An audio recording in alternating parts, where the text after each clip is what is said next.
What's up, everyone? SojuTalk, your weekly shot of K-pop. We're coming at you with a super spicy episode 353, and we are recording on December 8th, 2025. I am Doug, and joining me today, we got Warren. We're back. I'm back. And Anita. Hello. As a quick reminder, check out SojuTalk on your favorite podcast platform, sub to us on YouTube, join the SojuTalk Discord, and be a part of the nation. Number one, Warren's back. His parents have finally left, so he is free man in his apartment now. I don't have a cam today. I'm getting over a sinus infection, so I might randomly start coughing or mute myself to go spit up some mucus. It might happen. Just deal with it. I'm here though. Other than that, the only actual housekeeping announcement we have is that Koala is still running an event on our Discord server. If you like to SojuScore the songs, please come on the server. She's basically every week alternating from the past to present with Song of the Year winners at the award shows, and we're scoring them right now. So it's kind of fun. So for instance, today we scored 2015 Big Bang's Bang Bang Bang and Big Bang's Loser one.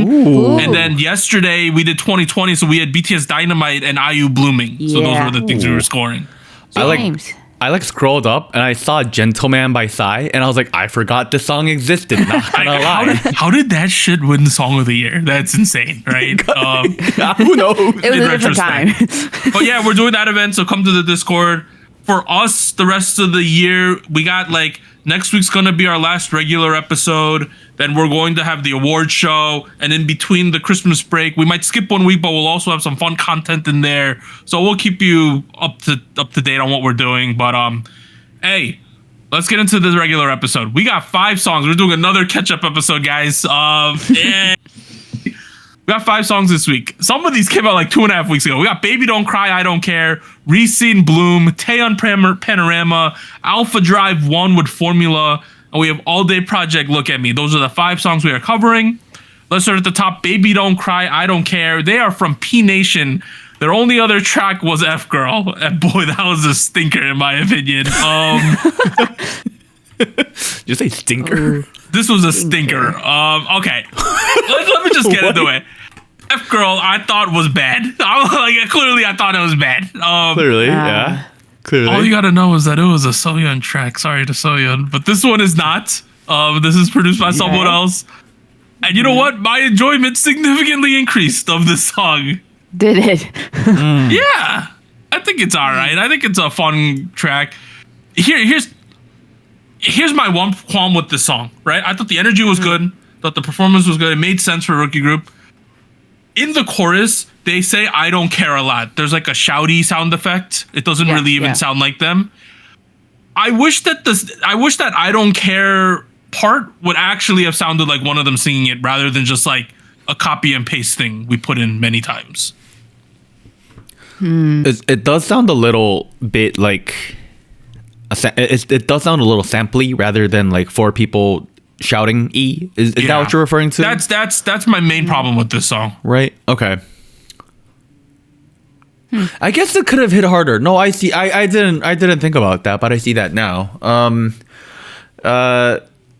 I guess I'm coming from a different perspective because I'm looking at my old scores and I gave F Girl a 6. Oof. I don't think it was that bad. What's wrong with F Girl? What the fuck? I think I did too. Yeah. I did not like it. It's just you, man. I know. I'm owning it. I'm swimming in it. You're swimming in your own mucus is what is going on here. It's a mess. One thing that stood out to me with this song after several repeated listens. Yeah. And I could go into the technical the synths sound good or the drums have this nice groove to it. Sure, I could talk about that all day. But if I can start with the key takeaway of how I felt about the song, it felt like a lot of the spice that came with F Girl was kind of taken away. I'm gonna guess largely because we had people like Doug who was I'm not feeling this divisive edge kumidayo shit, you know what I mean? I don't know. And so a lot of that got replaced with a whole lot of nothing, and it feels like the track is complete. I'm not saying the song has a missing hole in it or anything like that. It's just I look at this 3-minute 20-second track that that needs to stand up against all these other girl group tracks. And I'm not gonna go out here and say it's bad, but like I'm not gonna come out and say, wow, this is like something that's unique to Baby Don't Cry and it has a very appealing message or theme or a specific, you know what I mean? Do you see what I'm getting at? It's not like hitting hard, you know what I mean? Was that just me? No, I know. I had a note here because I guess I wasn't comparing it too much to F Girl, and I to be honest, I forgot that this one was not a Taeyeon track, but to me, I felt like okay, we're carrying the same concept of like youth going against the grain, right? I feel like that was their thing since the debut.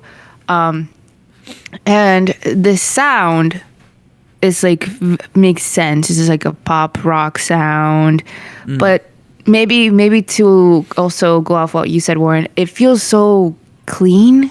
Like it sounds very.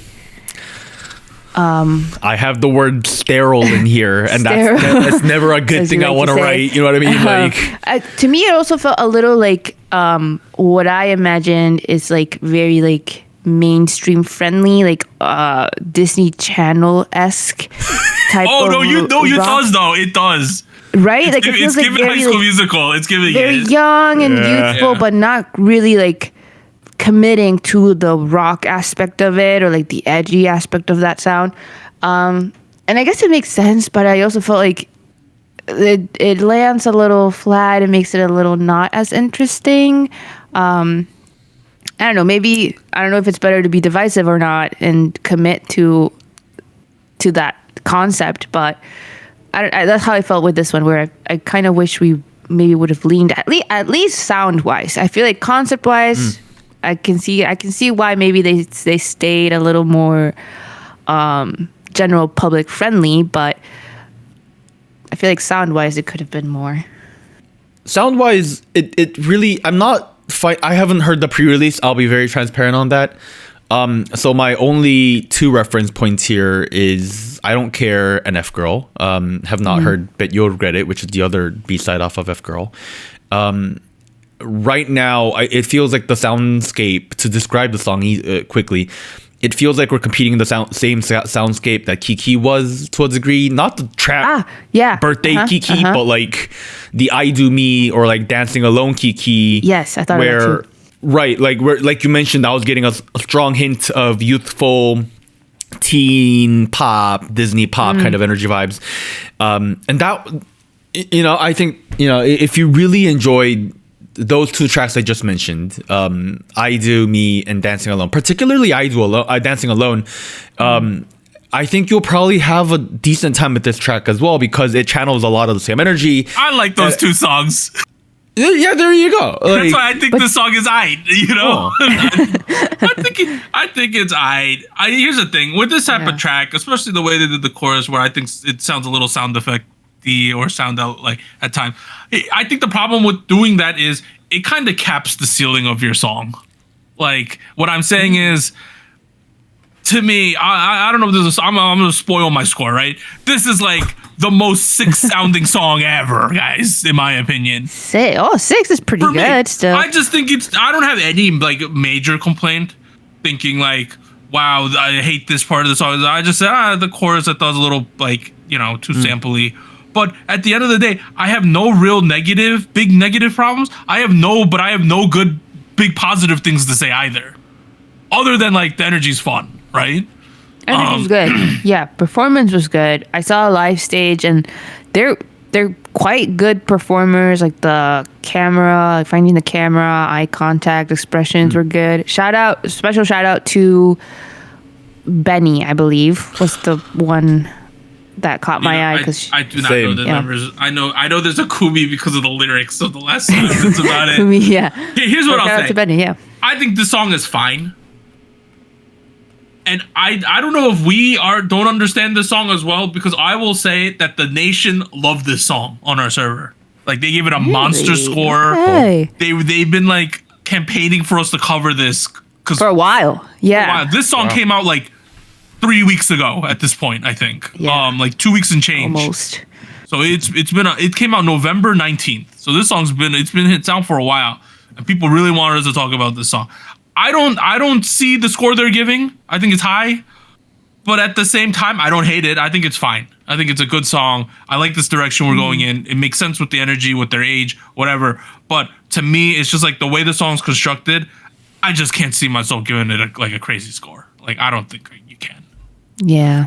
I wish there was a little more. Do you guys remember the song "What Is Love" by Twice? Yes. I just thought of that too. The chorus. Right. I was trying to think of examples where it does a little shout and it's not as sampley as Doug mentioned, and I'm like, maybe that's one. I don't know. I'm just trying to pull out like counter examples here, and I don't know. If look, going back to what Doug said, if you gave I Don't Care a very high score, like if you gave it a 7, 8, 9, whatever, I don't know the results yet. Let us know why. I'd love to know more. Share. I imagine there will be an opportunity at some point to like come back to this group and this song. So I mean, I'd love to get that context. There's a ton of 8 and 9s. Giving 9s, you're saying like this is a song of the year level song, essentially. Okay. Wow. Yeah.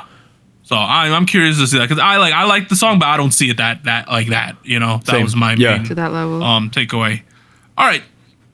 Got anything else to say? Number one. All right. I like this direction. Baby Don't Cry. I don't know if we've established an identity, but I thought it's a better identity than F Girl was. That's all I'm gonna say. I don't know. It feels like we're going off a more approachable version. Yeah, but are we gonna become meta slaves though? You know, that's the real question. Sorry, what'd you say? Are we gonna just be a slave to the like positive meta? You know, like you just gotta do upbeat. I mean, youthful songs. they're still doing that thing off of the. If there's one connection tissue between F Girl and I Don't Care, it's that like they're both about like this carefree, like, you know, stick up to the man kind of a character. Yeah. And I appreciate that, and I want them to continue that. If there's, I'm gonna disagree with Doug here and say if you want to go with that message, I want that to be reflected in the sound as well, because I would agree with that too. yeah, like if you want to be a rebel, rebel hard, whatever, you know what I mean? Like be a rebel in your fucking. I don't care what you're gonna do, but it has to sound good. That's what I'll say. My final thought is I actually really like this music video set, this like empty ass highway. I don't know, for some reason it worked for me. Oh. I really liked that shot. I thought it was like it was muted and kind of melancholy. It's kind of and then there was a big like cyclone tornado thing coming. Yeah. That was kind of cool. I don't know. Kansas. I gotta go cough. Give me 1 second. Okay, I'm back. Yeah, it's all right. Let's pivot. We have another rookie-ish girl. When did Rescene debut? Last year, I want to say. I'm pretty sure. Last year. I think. Last year. All right, we got a rookie-ish girl group. We got Rescene over here with their new track Bloom. They are from The Muse. Last 3 songs were Heart Drop, Deja Vu, and Glow Up. Hey, this Rescene group, right? Mm-hmm. They're another one of the favorites on the server. Our server loves girl groups that don't have the biggest backing. I don't know. That's just like a trend with people on our server. We love the underdog girl groups. They love underdog girl groups. I love that. Which is great. Yeah. I feel like Reese's cooking still. I don't know. Like, Oh, yeah. this song has a lot more dreamlike elements, and I don't think we've seen a ton of those as of late these days. It's working. I don't know. Somehow this shit's working, I think. I feel like a lot of that is like anchored on their like vocal tones. Like they as vocalists, they sound very cohesive. Like they sound like one group. They don't sound like they pulled One 5 different person? kids. Yeah. They don't. I don't know if they sound like one person, but like they sound like 5 kids that were carefully coordinated to create a specific aesthetic in the song, rather than like, oh, you're gonna be the low tone rapper versus, oh, you're gonna be the high pitched. You know what I mean? Like it feels like everybody got pulled together for like a tonal reason. I don't know if it was intentional or if they struck luck there, but I mean it's working. You know what I mean? Like it feels cohesive and feels very smooth between like those member handoff sections, and like the parts of the chorus where they're all singing together, like I had a lot of fun. You know what I mean? Like that, I felt like was one of the strongest parts of the song. I think I enjoy the song. I like the sound they're going for. Like you mentioned, this very like dreamy, almost whimsical vibe. But it also feels like I wanted to call it house, like a very like a very dancey beat like to it. Yeah. I enjoy that. I guess for me, the one part where I felt like, oh, this was an interesting take. I wasn't sure if it. I wasn't convinced at first listen. Was the chorus, because the chorus has a very interesting top line where when they start with the bloom part, right, like do a little scale up, and then they ended with an like a little vocal thing. Or maybe it's just me. I just thought that section it felt a little off at first. Sorry, what section are you talking about again? The section that ends with the ah? They go Yes, boom, they go up. That at the end. Yes, Okay. that precisely. And to me, I felt like, it feels a little interesting because I think I would have expected something of like making it more of a rhyme at the end, or like I don't know. I guess I thought it was interesting that they ended it that way. And I felt like was that part necessary? Like, did he need it there? I guess I end up thinking now that it makes it interesting. Like, instead of just making it something that you would expect, I feel like it makes it more interesting, more memorable. But I kind of wish. I know that you mentioned that the vocal quality adds to this dreamy sound. I think I kind of would have preferred if that chorus would have been a little stronger. I don't know, because I just thought that the way they were going with that top line was interesting, and if it was a little stronger, it would have felt more anchored in. I don't know. I something about it I thought was interesting, and I wasn't 100% convinced. I'm growing to like it. It's getting there, but to me, that was my first impression. I don't know about you guys. I mean, we just said we liked the chorus, so Yeah. As it is. you know, I see what you're saying though. Like, particularly, I'm listening to the thing as we record right now, and the does feel a little random at the end. I can't unhear it now.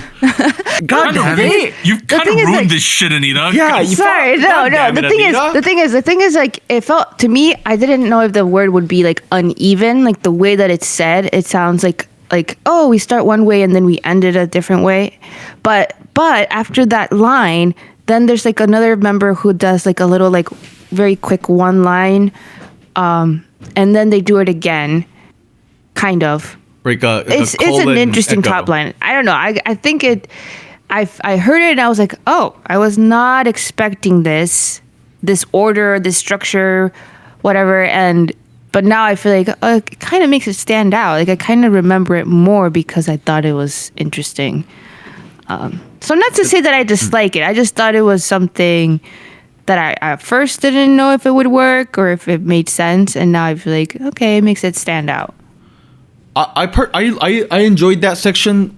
Not trying to figure out why. I think it gave a lot of good it worked for pacing, is what I'm trying to say. It because a lot of it's rare for a modern K-pop track, especially in the age of 2025.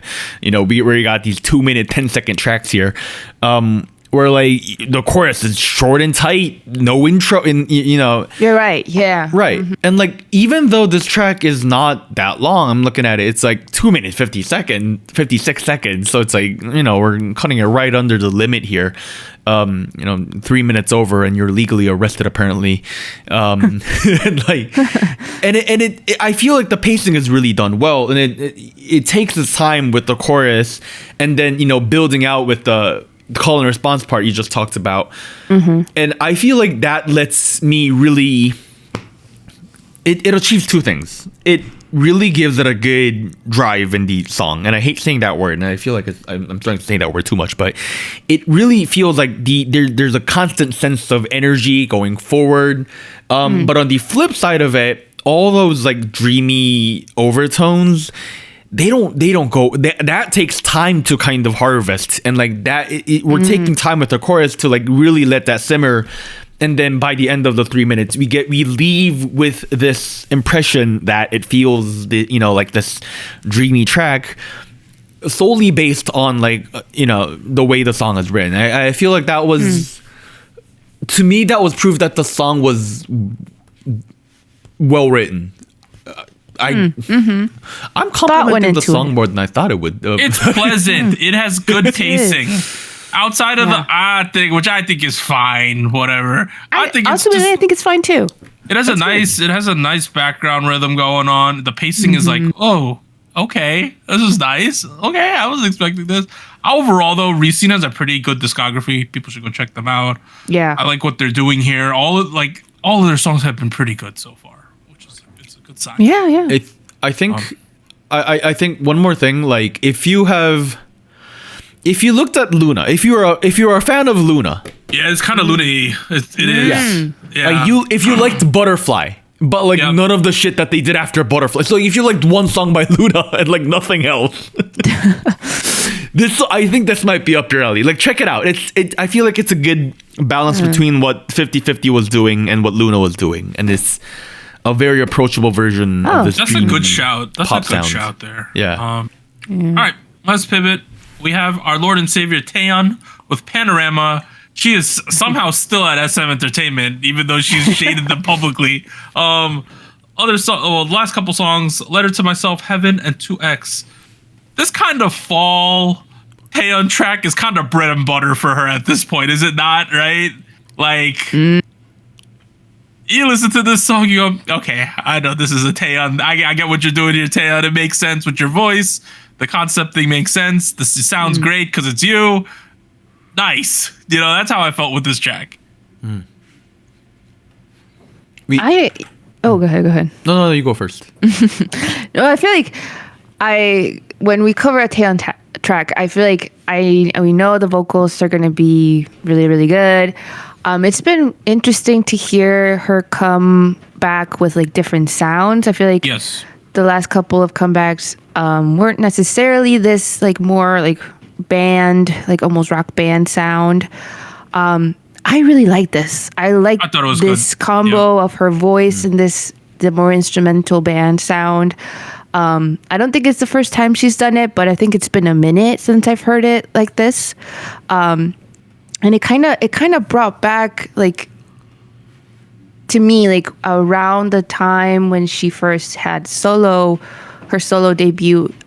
She didn't debut with like a rock sound, but at the time you could hear something like this. So I don't know, it kind of felt a little nostalgic in a way to have her do this track, considering also that I believe this track and this album also marks her 10th year anniversary as a soloist. Yep. So I don't know, I thought that was really meaningful. I liked the guitar solo that went off in the track. I don't know, I liked how the instrumental, the band sound was coupled in this. I thought it made perfect sense. Chorus was great. I liked it. If I go back to the early moments of the Taeyeon career as a soloist, I'm thinking about two songs. I'm thinking about I, which is an official debut. Yes. Right? Yep. And with this project, we're celebrating the 10th anniversary of your solo, so like 10th anniversary of I, which also had a pretty strong foundation on like a rock ballad. Like it, I was a good rediscovery of Taeyeon because it felt like up until that point Taeyeon was a balladist. Like she was either doing Girl Generation or she was doing Can You Hear Me, which was a fantastic track. You remember that track? Do you guys know what I'm talking about? 들리나요? From 2008. I don't know if you like do. OST type. OST, right? She was the OST queen for a couple of years, and she was good. Like It's Love off of like heading on the ground with Sunny, like she was one of the people who really sold herself as a drama ballad OST singer. And then later on with we started getting a wider range of, oh wait, Taeyeon's not just good at doing this melodic, depressed but energetic ballad stuff. We're also really good at doing this. She has a lot of strong. Her vocal tone is a lot stronger than I thought it could be. And I think that's what I did a really good job of this, showing us. Fast forward 10 years, and I feel like this is a song that was designed to do just that once again, where like we've been exploring different palettes of Taeyeon for a while now. Although I think like I want to say the last track from Taeyeon was kind of a rock ballad track as well. I think we didn't cover it on the show. The track "Letter to Myself" did we? I forget. But regardless, this was definitely one of those tracks where like we start with this low key, we start slow with this low energy ballad moment, and we start naturally building. We start building, and then you get to the chorus, and there's this explosion of energy, and it's. That whole transition section is really good. Like the rest of the song just glides off of that energy into this nice, rock ballad tone. And I gotta admit, like she's a power vocal. Like this, she's really good. Yeah. And like I think it's pretty clear that the lyrics were, meant to reflect her looking back on her 10 years. So like that narrative really sells it further, you know what I mean? Like personally, I'm not particularly invested on like Taeyeon's struggles as an artist. So like I didn't really expect this to hit. But like I guess combined with the vocals and her delivery of it is where it becomes really sold. You know what I mean? And I know this is other than I think this line where it says "cause I know it's not worth it," it's all written in Korean. I guess she says goodbye twice. But I'm sure you'll find ask ChatGPT to do your translations. Like this is the music video itself has English translation, I believe. There you go. Just read those, because like these are some beautiful lyrics, and she's clearly doing both a shout to her personal struggles as an artist. And she's doing a shout to her fans, for supporting her. The fans, yes. She's right, and she's talking about how she's kind of navigated this whole career. And while I'm not gonna go ahead and say it's like the most impressive like melodic poem I've heard, at the same time, I'm once again it sells itself. I am persuaded. I've never been like I've always been a Sunny fan, I'm a Tiffany Taeyeon fan, man. This is up my alley, this shit, No. Are you sold, Doug, emotionally? Or you're like, man, yeah, bro. I'm sick and emotional. Come on, man. They're cutting. I don't know if I'm crying because of the song or because of the sinus infection. I don't know, or the allergens.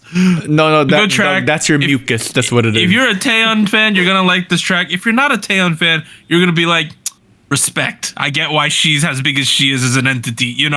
This is one of those reminder, like, oh yeah, she's good. Yep.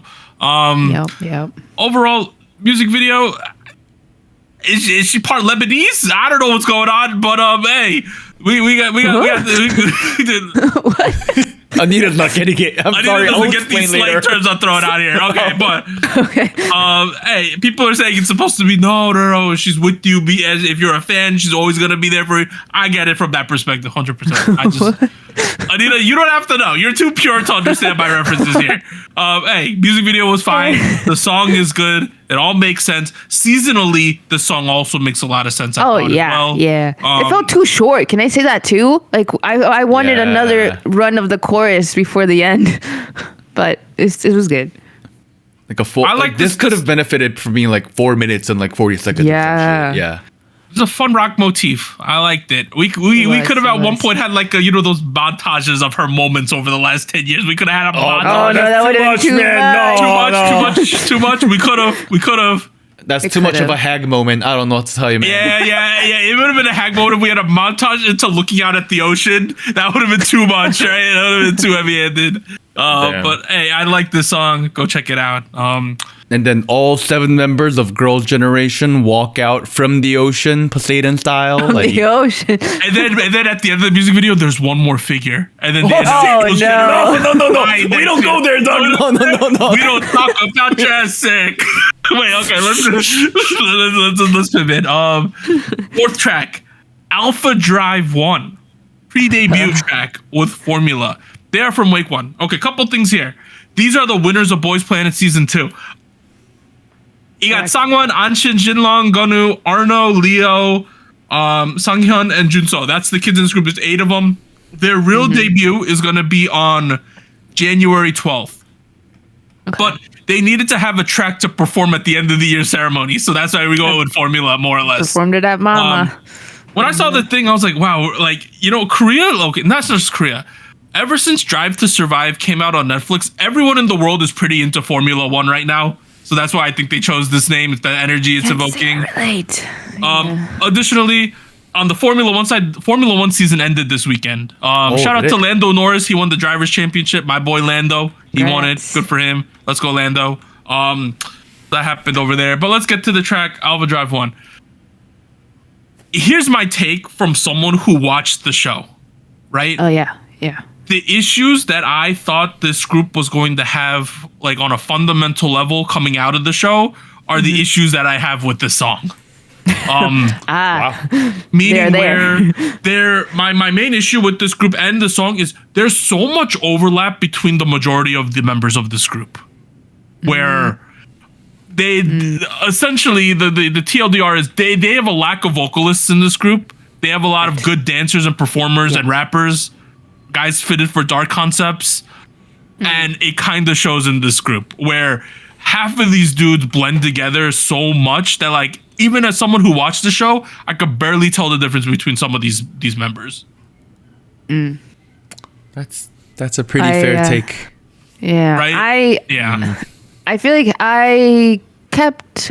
I should say I watched like the first 3 episodes and then I kind of lost it. I didn't keep up with it. So I was familiar with some of them. I did check out like a recaps of how they finalized the group. And I kind of agree with that. I do feel like based on this lineup, I was a little concerned about the vocal distribution, how vocals were gonna work. I guess we're trying to do this more rap heavy in a way. I mean, that's what I'm getting from this track, I guess. It's going to be rap performance heavy as a group, 100%. Rap performance heavy and like vocals scattered here and there, which is I think what we got in this song, where it was mostly the performance, mostly the rap, and then vocals scattered here and there. I don't know. I feel like, I guess it's pre-release. It's more of a teaser, more of a like this is kind of what's coming, maybe not. I don't know. I guess I share the same concern. I'm wondering how the vocals are gonna work if we're just gonna do more of this. Like, serious question, like, because I haven't seen Boys Planet other than Doug ranting about it. Is there like a serious rapper in this group, or are we being pushed towards it? Define serious. This group is technically composed of, there's a kid, Anshin, who got second. He's supposed to be the main vocalist, right? He was like the vocal guy.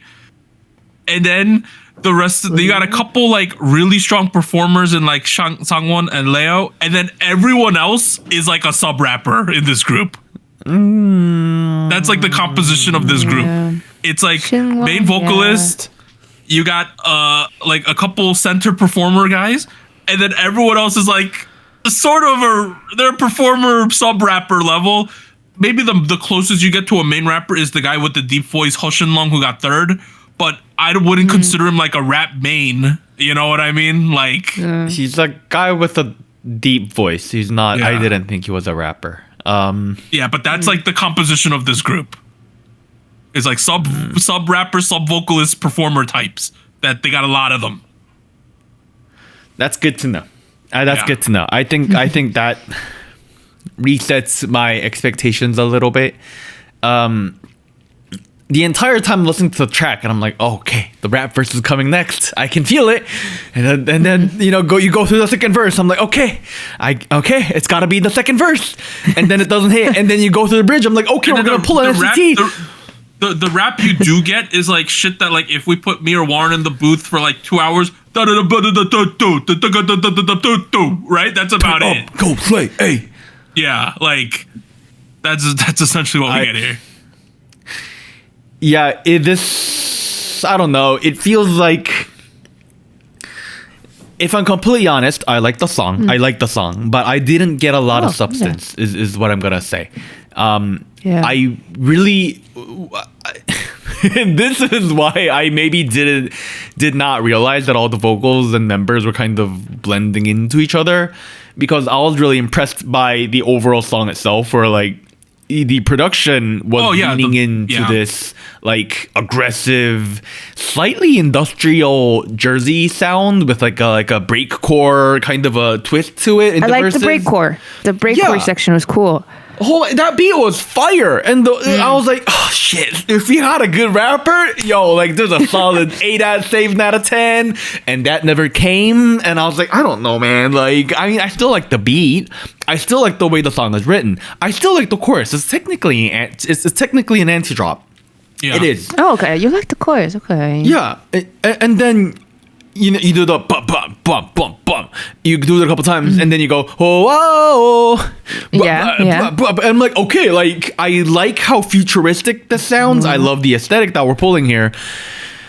We're getting a version of this Jersey sound that could technically be very outdated at this point, but hey, like I still like what I'm getting. It sounds very futuristic and like edgy in a nice way.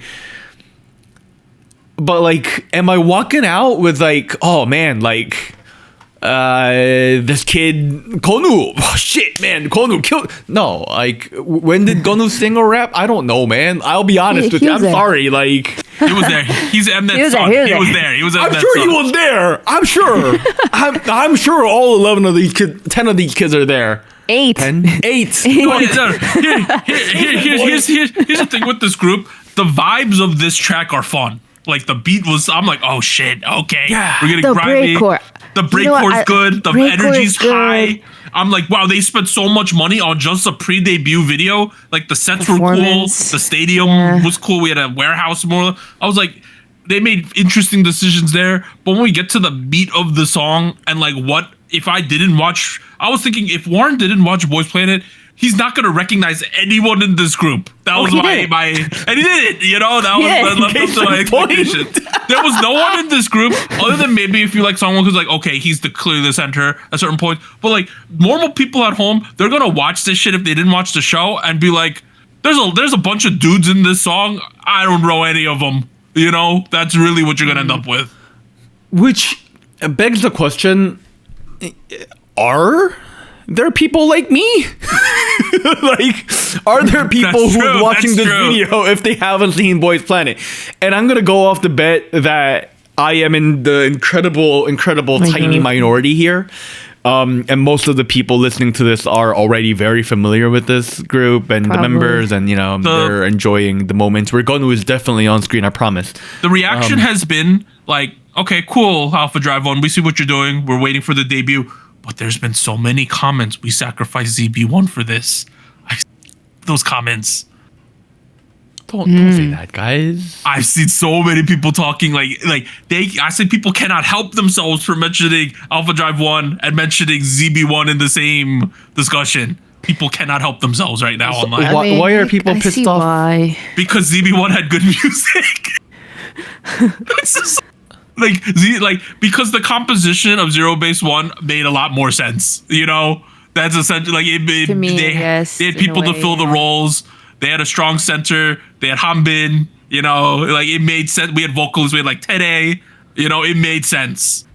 But the way this group was composed, people saw this coming from like a mile away. People were talking about what we're gonna do with this group in like episode 6. Like people are like, what are we gonna do?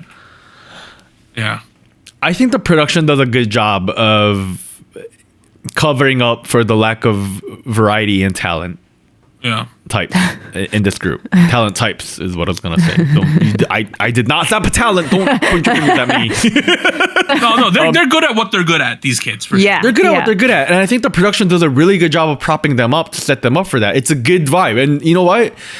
It's a fucking pre-release. If all we're getting is a platter of vibes and energy, sure, I don't hate that. I think they hit on that. I'm waiting to see on January 12th, can we establish like an identity outside of just dark boy group meta. That's how I really want to see if this group can surpass my expectations and establish like core things like, wow, the main vocalist parts were good, and like the rap, like we need my biggest criticism, I would say, is like for this type of song, as Warren was saying, they needed to hit the rap way harder than it ended up doing, right? And if we're the group that's gonna end up not having like the best vocalists in the world, but we got a lot of performers, and we're gonna we have a bunch of sub rappers, so we need people to step up in this shit. That's essentially what we're going to need, and I'm excited to see if they could meet that challenge, and we step up and like do it. Motivational speech right there. I mean, I like Zero. I like the kids in this group. I think they're up for the challenge. I think we're gonna have to find creative ways though in order to get to the end product that I think we need. Yeah. Look, let's focus on the positives. I think what we ended up getting is a very competent production team that is aware of this team's weaknesses and did their best to kind of support them in a way that makes sense. And I think the outcome of it is something that makes sense. I don't know if it's right to say we sacrificed a different group for this. I think that's just people being salty. People being salty. Yeah. The only group that got sacrificed for Alpha Drive 1 to exist is X1. Like, come on. Like, yeah. Can I say that? That's a fact, though. That's a fact. It is. It's. Please. Do we cut that? Nah, we just keep it. No, you're fine. I stand by my comments. We sacrificed my boy Johan. Johan got cut so Dan can walk. Dude. That's how this shit happened.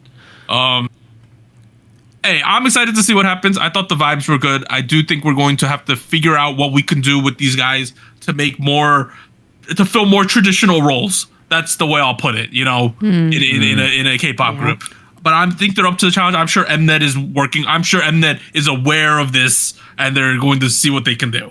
I think they're clearly aware of it. We just gotta be able to solve it. Okay, let's pivot to the last song. The I wouldn't even say controversial. The group that everyone likes to talk about. We got AllDay Project. Look at me, right? Overanalyzed group. Do you know what the newest discussion is online? The newest. What is it? The newest discussion I've been seeing this past week is that for a girl who's been such a long time trainee and who got the train internationally for this group, and he sucks at dancing. That's the current conversation is online. Because there's a lot of fan cams at the award shows, and to be fair, she did struggle a little bit on some of these award shows. But that was the discussion this week: was Annie's dancing. There's a couple of TikToks going around comparing Bailey's footwork to Annie's footwork, and like, well, I'm like, what are you gonna do? It's Bailey Suck. She's like the best dancer. It is a very difficult choreo. Like, don't get me wrong, but on the other hand, it doesn't help that Annie's out here looking like she's doing Gangnam Style with her feet. So I mean, okay, they're at the Black Label. Last songs, one more time. That's in this comeback era. Then we got Wicked and Famous. We got Look at Me Now, which is their new track.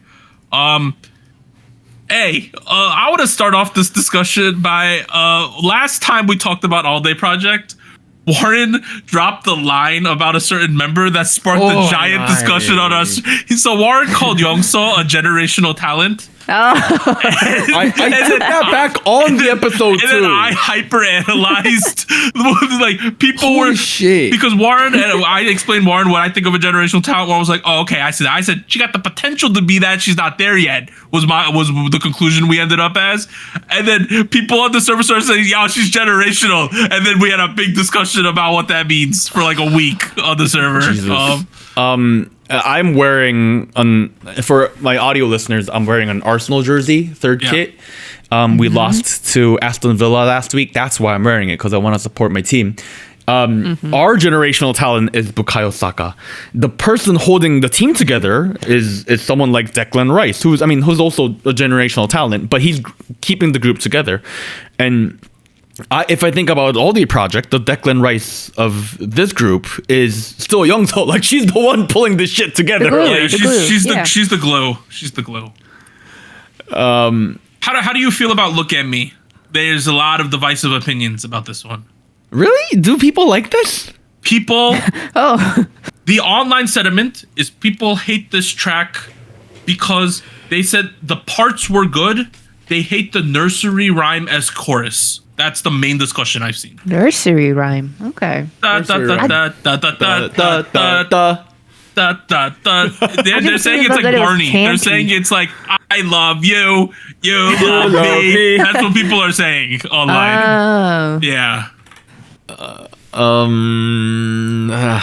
mean, I don't disagree with any of that. That's, if I'm completely honest with you, like, I'd even go as far as to say I don't like the verses either. Like, and I say this, full transparency, like, I try to be open about all of this as much as possible. Like, I think people can fuck up and like their music can be good. Like, this is how I approach all music. So like, I'm not particularly trying to be biased against ADP amongst their several allegations and controversies here. I try to approach this with an open mind as much as possible.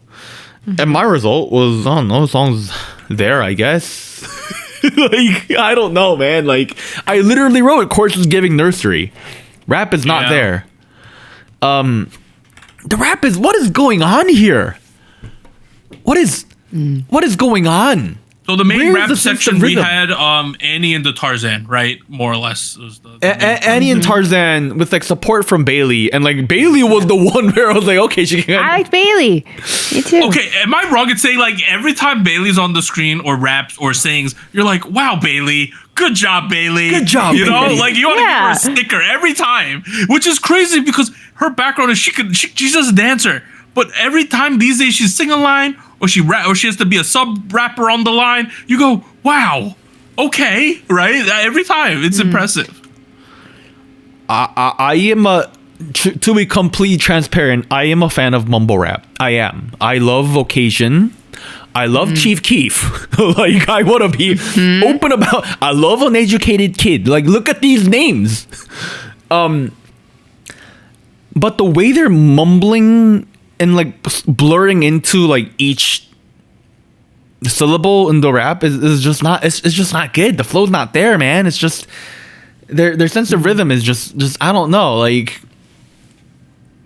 both Annie and Tarzan, like Tarzan, I was like, maybe it's a one-off thing with the last track. I don't know. Like, but now we get this, and I'm like, did you think it was the same, worse, better?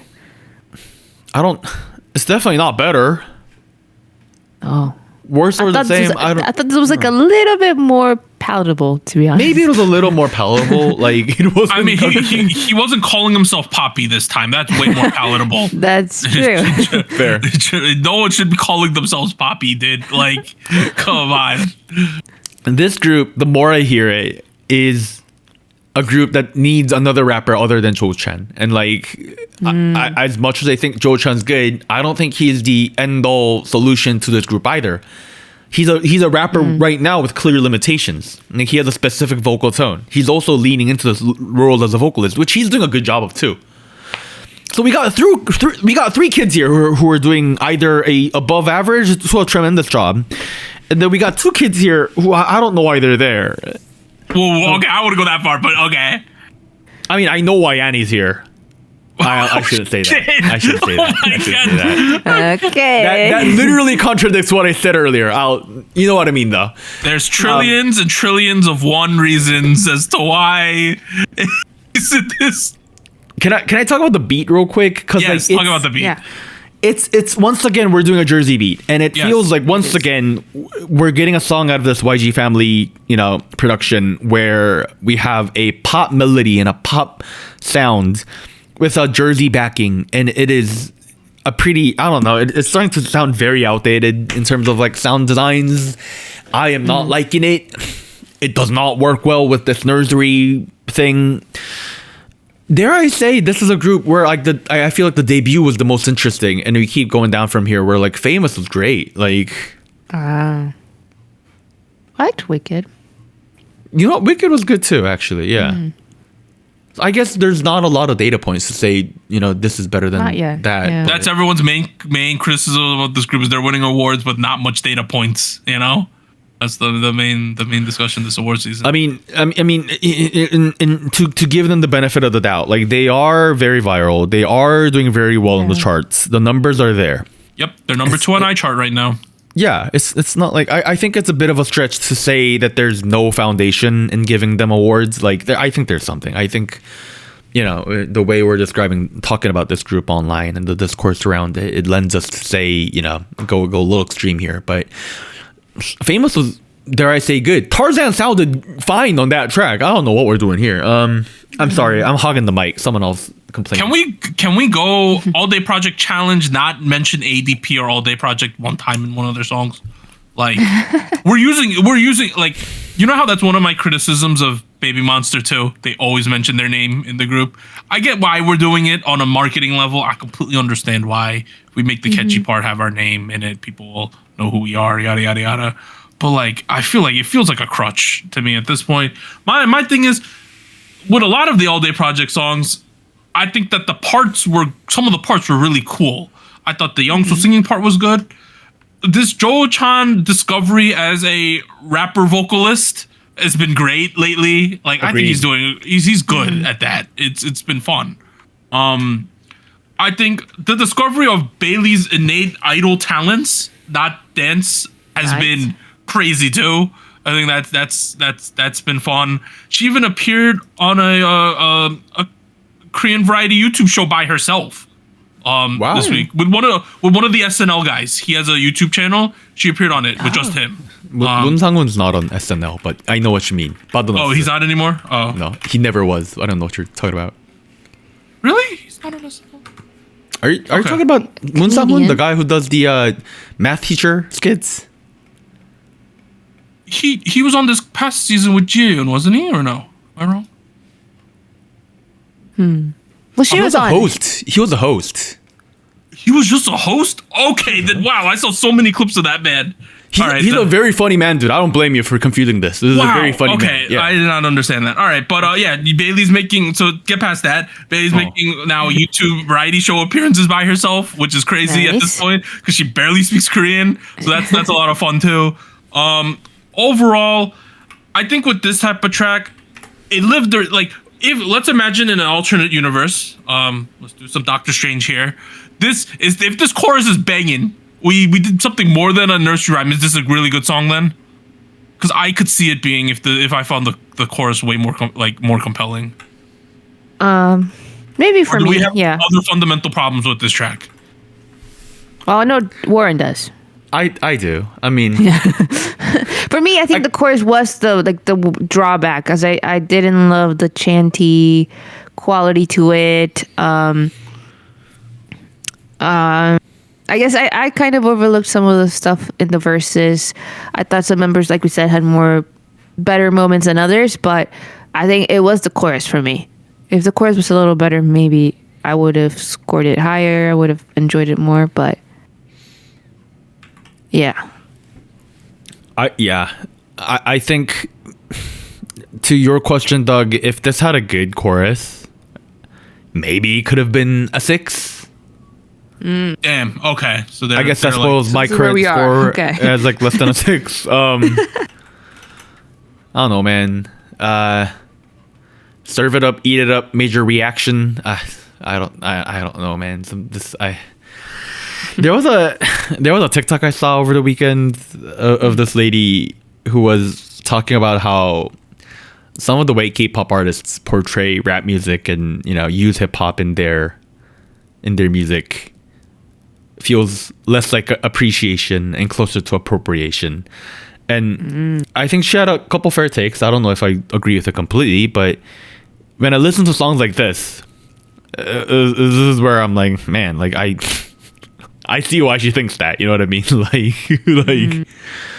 I don't know. I don't know if I'm being a little too harsh with my words, and I'm gonna regret it tomorrow morning. But it the way we're popifying this aesthetic of sounds, I don't know. Not a fan. I'm sorry. Do you think Korean public will eat it up like they've been eating the rest of their discography? Yeah. Right? Yeah. Oh. Yeah. I don't see that changing at the moment. With AllDay Project, whether it's been an incredible strike of luck or like a very successful, carefully planned marketing campaign, it's worked. And now this group is within the circle of, I think, celebrities who have gotten too big to fail without, a scandal or like a bullying controversy or anything for like that. reference, Tarzan, Annie, and Uchan appeared on Yujay Seok's Dundun YouTube channel too this past week. Like, you have to be pretty mainstream to make an appearance over there. Pretty relevant. Yeah, they're on the mainstream now. Yeah, definitely mainstream. The one thing I will say is, like, while they are very relevant in the mainstream, I have not met a single person in the Korean side or the English speaking side where they're like openly like, oh yeah, I'm a big AllDay Project fan. You know what I mean? Like I haven't met that person yet. I've met Bailey fans. Yeah. That's me. I'm a Bailey fan. Like I've met Joe Chan uncles. That's me. I am his uncle. But like other than that, like I've never met a person who's been like, oh, you're right, AllDay Project. Like, you're right. Where I haven't seen like AllDay Project ride or dies. You know what I mean? Like, there are people like me who are like, I dip into AllDay Project. I think they're nice kids. They come on a variety show, I'll watch it. But I'm not like, this is not my group. You know what I mean? I don't know. Well, I think that's a problem that they're going to have to figure out. I do think that whatever they're doing on the back end is clearly working. They've gone extremely viral everywhere. People talk about them like Western side, Korean side. We might be having different conversations about them, but everyone talks about AllDay Project constantly when they're promoting. It's probably what they want. I need are you okay with this nursery rhyme course, or did it kill it for you? It killed it. It killed it? Okay. It died a little.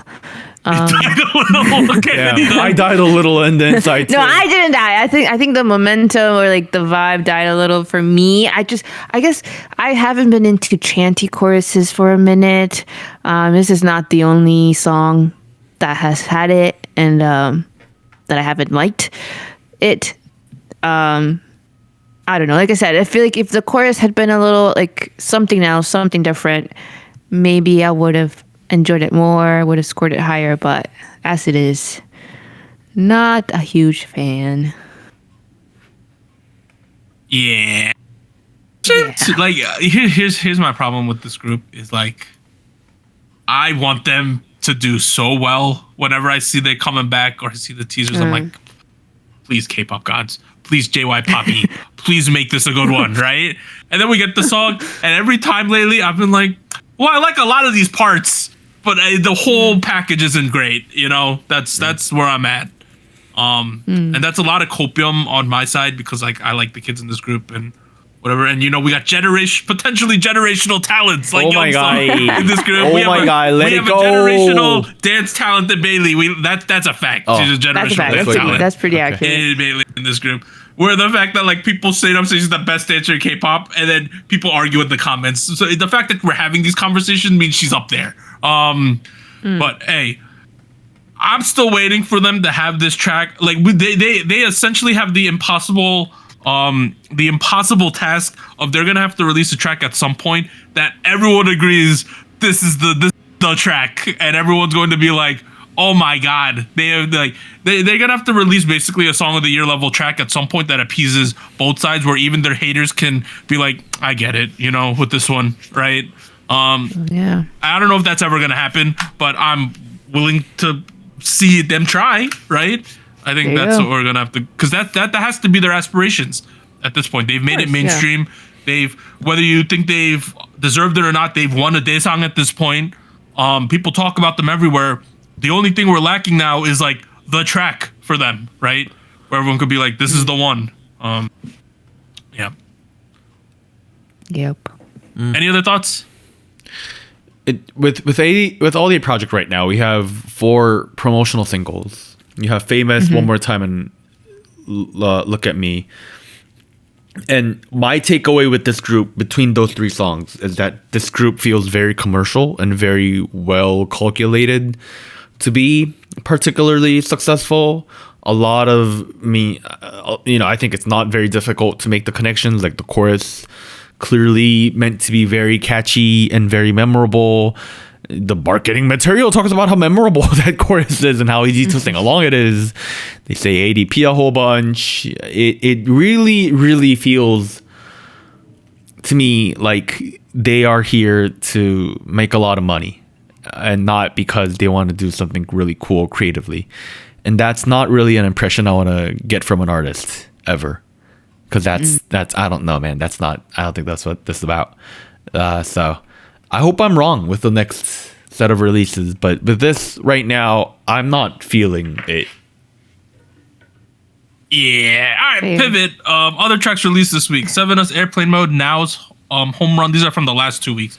The Syndrome pre-debut track Alive, NCT Jungwoo with Sugar, Crystal Solitary, Very Very with Red Beggin, From His 9 with White Memories. We have Che Lib. Okay, Libu. He has a really weird name. It's straight up Chinese, but his Korean name is Che Libu. It's wild, but he was one of the guys from Boys Planet. He released UXUXU. Eungwan released Greatest Moment. Im Shi-won released The Reason, and The Boys released Still Love You. We're at SojuTalk, where we are SojuTalk, but we're at SojuScore, where we're gonna we're gonna score the tracks from the past week.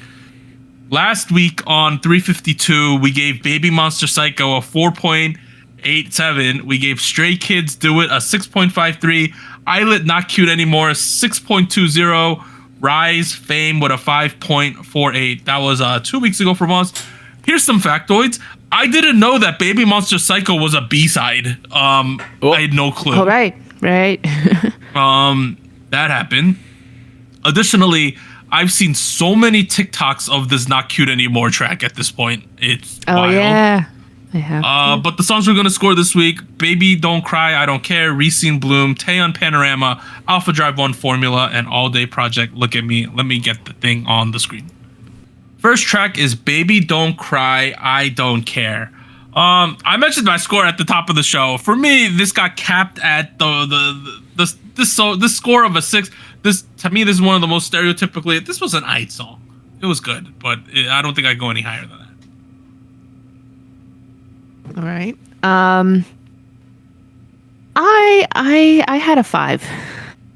I thought it was kind of pretty good. I think it just lacked a little oomph in it. I see where they're trying to go with it. I just wish it would be more commitment to that edginess, that going against the grain concept a bit more. I'm not too off from Manita on this. It feels like we're very middle of the road on this one. We took away everything that people don't like, and now we have a song that just doesn't really appeal to anything for me. I'd love to hear why people have high scores. I have a 5. The nation voted, guys. They voted strong. It was a strong vote. 7.22. Oh, it's crazy. Wow. It's crazy. Okay. Look at these scores. Look how many 8s and 9s we got. Wow. That's crazy. Yeah, and as a result, it receives 5.81, which I think to me that ends up being about where that song is for me. Yeah. Next one, we got Rescene with Bloom. I thought that dreamlike aesthetic, Anita's dislike of that one part, she kind of ruined it. But at the same time, I thought this was a 7 from them. I thought Rescene's. Oh. Wow. I don't dislike it. I think it's interesting. It just took me a minute because I was expecting something else. I gave it a 6. I still had a good time. I like this sound from them. Makes sense. It was fun. Man, I feel like we're on a very similar wavelength today, Anita. I also thought it was really pleasant. Yeah, I did not hate it at all, but I feel like we're I don't know, and I feel like we're missing a little something to really have this stand out. I think they're really good at what they're good at, but I'm gonna need a little something more, man. I have a 6. SojuTalk Nation Gochu Gang voted. They like this one even more. Wow. 7.34, a straight up Halla Spice level score from the nation, a cumulative of like 30-40 people giving it a 7.3. So they think it's Halla Spice worthy, this track. The nation thinks it is. Okay. But based on our votes and theirs combined, it's a 6.59. That's where we end up with that one. Next track we have is Taeyeon's Panorama, solid 7 for me. I don't think it's a legendary Taeyeon song, but I thought it was really great from her. Solid 7 for me too. I recommend the song. I love this band sound with her vocals, and it's it's nostalgic. I like it. 7. Once again on the same wavelength as Anita. I also thought it was very strong, and I have a 7. The nation voted We're all as well. the same here. They gave it 6.80. So we almost had all 7s. And as a result, it gets a 6.95. I think that's a very fair score for that track. Yeah. Next one we have is Alpha Drive 1. Okay. This is a 5, which is low for me. It's a 5. Damn. I thought it was just like it's a track where like any guy group with a dark-ish concept could have done this one. That's where I ended up with this track. Like, it's just missing some key aspects. Like, especially like if they had like a really good rapper, I think this track would have been good. So, but I stayed at a 5. I kept going back and forth on my score on this one because first listen I wasn't really into it. Second listen I kind of saw more of the appeal. Love the breakcore. Would have liked it to be more of that, even more. I think I land on a 5 too. Oh shit! Unfortunately, Anita and I are no longer on the same wavelength. We're no longer friends. We are not the same person. I think, man, I guess I really like the vibes I'm getting with the song. 6. That's It's a 6. pretty much it. I have a 7. Whoa! Yeah, I like the push and pull. For the lack of rap, like I think it got made up with the vibes and like. Wow. Okay. Wow, Warren's an Alpha Drive 1 frames. fan. He's an ALD fan, yo. Did you guys even watch Boys Planet? I guess not. Yes, we struggled did. through the show, dude. We had to deal Some with of it. we had to deal with the blonde guy who said sexy every 10 seconds. Oh, I remember. We had to deal with the Japanese guy who was 4'2", who thought he was God's gift to K-pop. Like, oh my god, the shit we endured with that show, dude. All right, but yeah, Nation voted for this one, 5.83, and as a result, it gets a 5.71. Okay. And finally, we're at AllDay Project. Look at me. I have a low Doug score here, dude. Hello. Okay. If I could give this like a 3.5, I would. It's bad. I was pretty let down. I think Which that way chorus. are you leaning? I'm Up or down? I'm gonna go with a 4. Like, damn. I wouldn't skip it, but it's like, ugh, yeah. Dang. For me, I'm very disappointed. And I've been like one of the biggest AllDay Project supporters. Like, I've been like, oh, this group got it. They just haven't delivered. I guess I didn't have the worst time. It's just the chorus for me. If it would have been a little better, a better structure, but something different. I gave it a 5. The moments in the song that are good are really good. It's just the moments that are not good strongly stick out like a sore nail on the wall. I have a 4. Oh. Nation and Gochu Gang also voted. They gave this track 5.22, so not too far off, guys. Yeah. Yeah. As a result, it's getting a 4.56. Yeah, I see it. So those are the Soju scores. We have Baby Don't Cry, I Don't Care with a 5.81, Rescene Bloom with a 6.59, Taeyeon Panorama with a 6.95. Alpha Drive 1 Formula with a 5.71. AllDay Project Look at Me with a 4.56. Finally, we're at show winners. Anita, hit us with them. Yes, we have a couple since we're covering 2 weeks. First up, we have Hwasa with Good Goodbye. She won on SojuScore and Inkigayo, so 2 wins for that one. Congrats, and she went a little viral with it too. Then we have NCT Dream with Beat It Up. They won on Music Bank and SojuScore, 2 wins as well. Stray Kids with Do It. They won twice on Show Champion. Then we have Islet with Not Cute Anymore. They won on Music Bank. And then AllDay Project with One More Time on Inkigayo.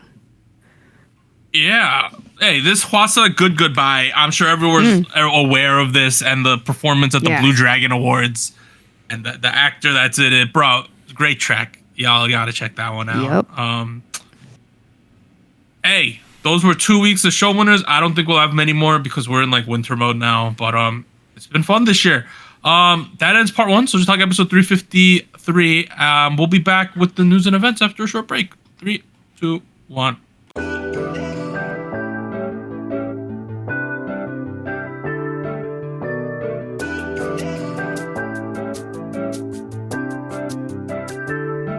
Hello, SojuTalk Nation. This is Anita here with a quick PSA.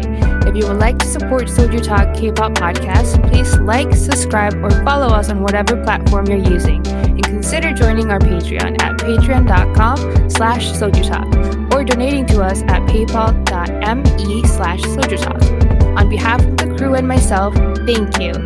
Now back to our regularly scheduled episode.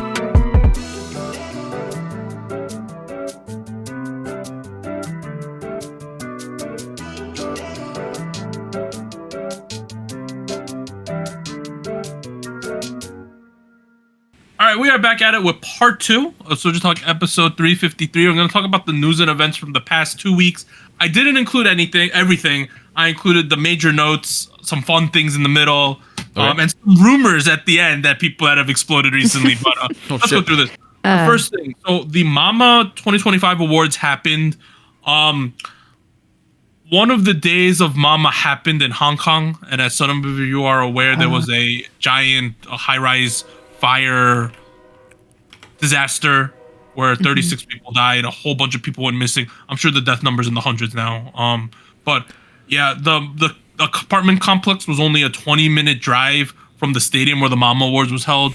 They at the end decided to have a toned down version of that day of the award show, so they proceeded with it. Just wanted to mention that on the top. We hope our condolences to everyone who was affected by that. Yes. All right, Mama Awards 2025. The big day songs. Let's just get into it. Artist of the Year went to G-Dragon.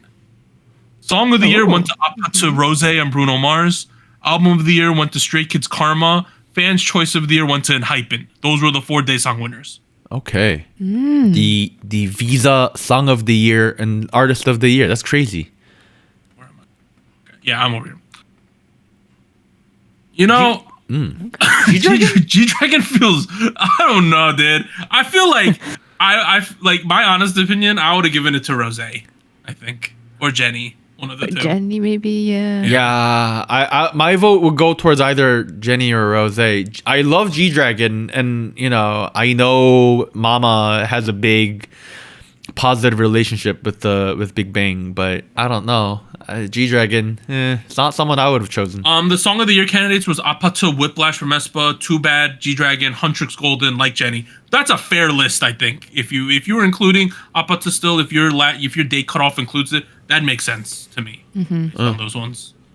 Album of the Year, Stray Kids Karma. It's the album that sold the most, I'm pretty sure. So that makes sense there. Makes sense. If not, it was like a top 3. And it is 60% album sales and 40% a judge evaluation.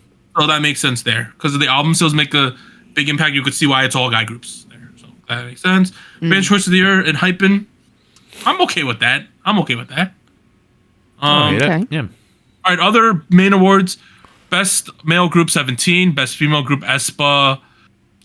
I don't know. I feel like, if I look at that list though, Aespa, Baby Monster, Idol, IVE, LE SSERAFIM Twice. Those kind of make sense, I think. Best male artist, G-Dragon. Best female artist, Rose.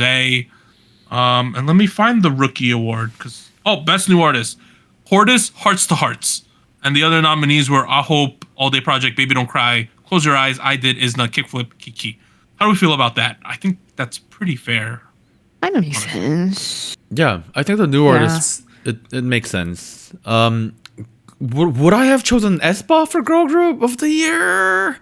What is the cutoff date? Do you guys know for Mama? Like, what day to day are we? I mean, they did is it like August to August or something. Whiplash. I think it's like October or something like that. Oh, okay, it says October 1st October to 1st, September yeah. 30th. Yeah. That's Okay, well. Okay. I mean, if that's the case, I see it.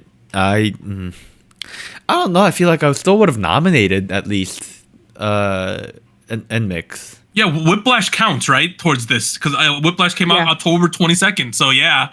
It makes sense. That's then yeah. Then yeah. Okay, I see it. I seen it. We're here. Okay. You know, also nominated though. See, Soju Talks Award Show, we go from like, early December to December, so I don't think aespa's winning it in ours, to be completely honest. Probably not. No. Probably not. But we'll see. Hey, we'll see. So that was Mama Awards. Let's go to the other awards. AAA also happened, which is another pretty big one. The Day Song winners there. So they do acting plus K-pop. So there's a combination here. Artist of the Year actress went to IU. Actor went to IU. Singer Stray Kids. Album of the Year went to Stray Kids Karma. Song of the Year I've Rebel Heart. Stage of the Year ATEEZ. Performance of the Year Rise. Music Icon of the Year LE SSERAFIM. Huh. Oh. Rebel Heart? I can't say that. Dude, what? But that's the song that comes to mind. Am I crazy thinking that's wild? Like, I love Me Some I, but that's wild. Once again, this is a reminder. AAA, Asia Artist Awards, is run by one single newspaper company called Money Today. Star News, actually, which sits under Money Today. So it is essentially, we're talking about a award show run by a tabloid. So I don't know, man. That still seems wild to me, though. The rest of these I could get behind. Stray Kids, they had a great. They sold a ton of albums. They had a good year. I get that. ATEEZ, sure, they're great performers. Rise, get it. LE SSERAFIM, okay. Rebel Heart is wild. I don't get it, dude. They have other awards here, like Best Artist. They give it AllDay Project, ATEEZ, IVE, JJ Lin. I believe that's a Singaporean singer. LE SSERAFIM, Monsta X, Rise, Stray Kids, and Woods. Woods is good to see him get some recognition. His song did pop off this year. Best Musician, Ash Island, Chamina, and Yena. That's a crazy combo. Imagine if those three were on one song together. That would be wild. But the group's Kiss of Life, Meow to us. I feel like they had to give it out to a lot of people. And let me find Best New Artist right here. I Hope, Kickflip, and Next. So these are those competition shows that went really viral in Korea. These two guys over here, I Hope and Next. And, Kickflip does kind of make sense as well. They had a good year as a rookie group as well. So yeah. Okay. See you. All right. Wait, no, they have an actual Rookie of the Year. Wait, they have Best New Artist and Rookie of the Year. Oh. Wait, what's the difference? I don't know, but the Rookie of the Year is AllDay Project, Hortus, and Kiki. That makes more sense to me, right? Yeah. Okay. Why do they have both of those awards? Isn't it like the same shit? Because they need to give out awards, Doug. Okay. The more the merrier. Everyone wants one. Everyone award gets shows. one. Soju Talks Award Show will be in 2 weeks on the week of the 22nd. Yeah, so the 23rd it will come out. December 23rd. Mm-hmm. All right, that's when we'll do our own award show. I will start polling people on our own Discord server soon to see what the SojuTalk Nation wants to do for the awards, but we will go from there. Next thing. First of all, okay, I'm sure a lot of you have seen this online. Coconut News from XG. I also want to comment to the people who have tuned in who are from Japan who said we should never cover XG ever again because they're not K-pop. Well, boo-hoo, Cry Me a River. We're going to cover what we like. You can go F yourself. Just wanted to say that. Come at me. Hey, XG's salty, Coconut, man. She came out as trans, masculine, non-binary in her 20th birthday post.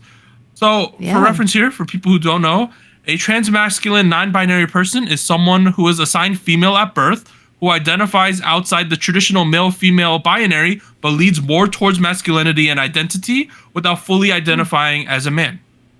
Okay. Makes sense to me. Congrats to them. Yeah. She had a big post. She announced that she had top surgery. She also thanked her member, Simon, who's their main producer, and her parents for supporting her. And the photo was by Jurin, and the styling of the photo was done by Chisa, who are two of the members. Oh, that's really sweet. I didn't know A big that. shout out to Coconut for having the Shout out to courage to do Coconut. this, and I hope that she finds everything that she wants. And I'm glad that she's been able to express herself fully.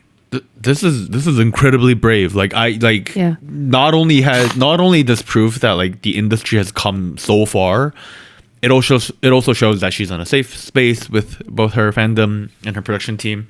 I don't know. It just sounds like a win-win-win, and just incredible bravery on her part. Like the fact that she's able to come out about all this like openly, like that's, I don't know, man. Like you also have to recognize like Japan is also as conservative, if not more, than Yeah, Korea is. yeah. So it's crazy that she pulled this I'm off. Man. glad- Like it's They're getting support. They feel, yeah, good. 100%. Yeah, I hope that. So proud of her. I'm so proud of them. I don't know the. Oh, that's another thing. I guess we're Yeah. not quite sure. Although she has not announced her own Right. they have not announced their own pronouns. We're trying to do this, guys. Bear with us. yeah, They yeah, have not announced their own pronouns. So Yes. I'm not completely sure. I also want to give out to Simon Jacobs, the main producer behind XG. Yeah, he had a made a statement about all of this, and super supportive. Glad to see it that she's in a space where she feels comfortable to do this. They feel comfortable to do this in their space. Wow. Okay, we got to get used to this, guys. We'll, it'll take us a minute, but we'll be there. I'm sorry. Like, Hey, Yeah. shout out to Coconut. I'm proud of them for being able to Yay. do this, and I think it's a great step in the right direction for people being able to express who they are on the inside and be happy about that. 100%. That's a great Yep, thing yep, as yep. a whole. All right, next thing we got is Hwasa's Good Goodbye, Perfect All Kill. Absolutely dominating iChart right now. She is Wow. crushing everyone. Nice. Honestly, well deserved. It's a great song. There's a nice like background story going on with the actor right now. Number one on all charts. She's at 220 points on iChart. There's an arbitrary number. The next people in second place are at 100. So she's like double the score of them. Well deserved. I was always wondered about the Mamamoo girls post Mamamoo main run, but Hwasa has shown me that they're fine. They're doing great. Doing good.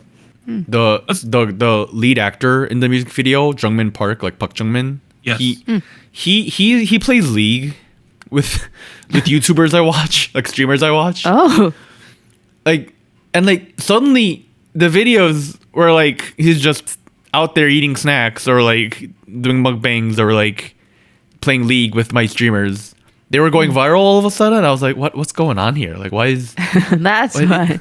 he's popular but not that popular? Now later on, I was like, oh, okay, like this is crazy. Like, Well, now he's the most popular dude, and that is the relationship that has the most greenlit Korean celebrity relationship I've ever seen in my life. Like everyone's shipping out the wazoo. crazy. I still haven't seen the music video. Like, I gotta do it. Like, I know he's in it, but I haven't seen it. Like, I have never seen a more positive reaction to like a potential ship in my life than I've seen with this ship right here. Hey, Like the entire industry is down for this. It seems. If there's a ship that we support, like I'm not gonna say no to that. All right, let's keep going. Next thing. Did Wait, you I skip accidentally deleted a link. Yeah, sorry. Yeah, that was my fault because they brought up Park Jungmin. Okay, here we go. Bang PD. His assets have been frozen, by the way, guys. The court has temporarily frozen his 156 billion won worth of shares in HYBE until his trial over the fraudulent trading ends. So they've essentially frozen $120 million of his shares in HYBE right now to figure out what's going on. Wow. Oh, yikes! And then he also has like a travel There's a right? no-fly Like, ban, I can't believe, leave- as well. Yeah, In case he wants to flee. leave the country. Oh boy, Oh man, that's The more not, this goes, the more it seems like he did it. it and, looks like, more serious. Yeah. This is not something we're gonna be able to dust over and just remove. Yeah, and the public's invested now in this as well. Next thing, Minijin, she releases statements through the reporters and stuff. The most recent thing she said is her next group's not going to be a girl group. It's just going to be a boy group. She says, I don't think I'll make a girl group next. I might do it later, but I have no immediate plans. If I do, I will make a boy group. That's originally my style. And the boy group comes out, a girl group, and after the boy group comes out, a girl group will follow. So, they're starting auditions at her company, the OOAK. And apparently after she said this, every male trainee in the country sent like their resume to her company. Really? Apparently. They said they Wow. got absolutely flooded with applications and stuff to Wow. be Okay. in her company. I mean, regardless of what we think, her resume is good. Yeah. It is. Yeah, The work is it's- good. Yeah, I can see that. I can see why. Next thing in inter-country tensions news. Okay, so there's a lot of tension politically right now between Japan and China. There's always been, but it's pretty tense right now. Yeah. And like it's to the point now where like Japanese singers who go to China, like they don't let people go to these concerts and things like that. At this point. So on the flip side of this, in Japan, aespa's gonna perform in Japan, I think, somewhat soon. And then the Japanese fans brought up the fact that back in 2022, Ning posted a picture of a lamp that people are perceiving as an atomic bomb lamp, and World War it? II, I mean, I don't atomic know. bombs, Japan.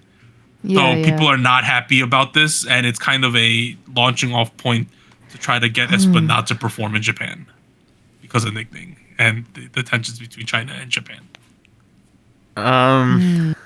Yeah, that's where we are with this. I guess I lack context as to what the original post from 2022 was about.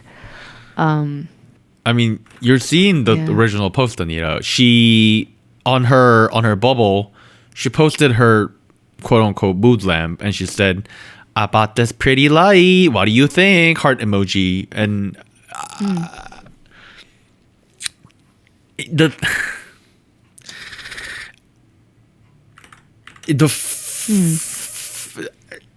on one hand, it's an ugly lamp. I don't know what to tell you. It's an ugly lamp. Disagree that it's but not pretty. It's an ugly lamp. But Yeah. to be honest, from my opinion, there's no way she's trying to say like, "LOL, Japan atomic bombs," Right, like I'm trying that to doesn't make the sense. connection. Yeah. But this is I'm just the reason I brought this up. I just wanted to say that right now you should be aware that there's tension between two countries, and it's right. bleeding into the K-pop sphere in ways like this. I saw another thing where like a Japanese artists are going to China, and the government there is banning people from going to the concerts. Now that's also happening. Yeah, a lot of tensions. I understand that when she posted this lamp in 2022, the tensions were not as tense as they are this year, as they have been this year. So like, I will give her that benefit of the doubt. But on the other hand, like, she also is aware that she has a Japanese member in her group, and a large part of her fan base that purchases their albums come from a Japanese background. It's just not something I think is a wise thing to post on your socials, regardless of, whether you think the lamp itself is pretty or not. I'd say that's a bit of a miss on her part. I don't know. I don't think she had any clue that that's how they would be perceived. I'm by not saying people. it's intentional. It's just you gotta think how this is gonna be perceived. But man. just Like, wanted to make people aware. The Yeah. next thing that happened is, you remember Joo Han Young, and he got removed from the boys because of Oh yeah. the allegations that he was meeting with a corn actress in Japan, right? But Yeah. he had a full interview with Billboard. He's not happy about wow. the whole situation. You can find it on Billboard. He had a full boy. interview with them on not just like Billboard in Asia, like the main Billboard. He's doing it, And one of the quotes was, "I want people to know that the company does not protect their artists and isn't acting like a proper company. If I lose this case over something I didn't do, the companies will certainly abuse this kind of situation again." He's going full burnt bridge. F these people. Yeah. So the tensions of this case is now going to continue to rise. Oh man. Else? We'll have to see how this plays out.